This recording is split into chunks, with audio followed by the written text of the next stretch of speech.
Welcome to Tools and Rules of Living a Discerning Life. So today we want to talk a little bit about how to live a discerning life. Not just how to discern a question, but how to live a discerning life. So in other words, how to pay attention to what God is saying and doing within you. That is really what we all want to do, to pay attention so that we can be led by God in our lives in an intentional way. And there are three words that encapsulate this process of living a discerning life. And those three words are awareness, understanding, and response. Awareness.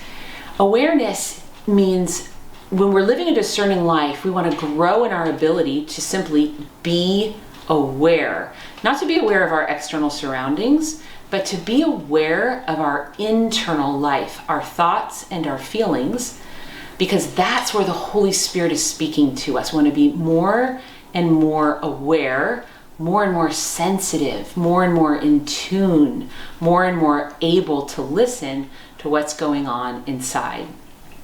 Awareness. Secondly, once we become aware of something that's happening inside, maybe I'm at peace, maybe I'm agitated, but I'm aware of that. The second step then is to understand it.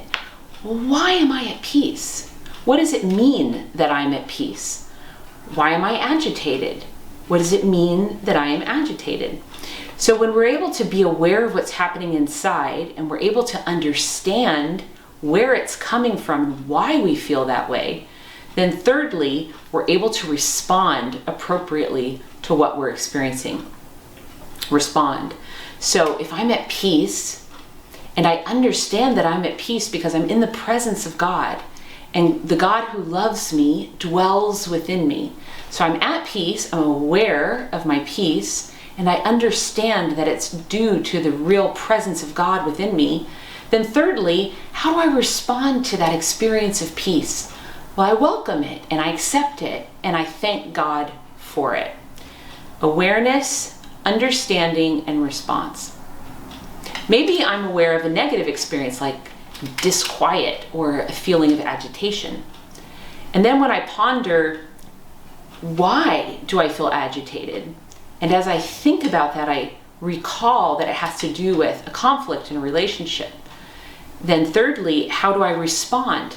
Well, because I'm aware and because I understand, I can make an appropriate response. I can go to that person and ask forgiveness for not being kind. And I can make an adequate response, which will restore my peace.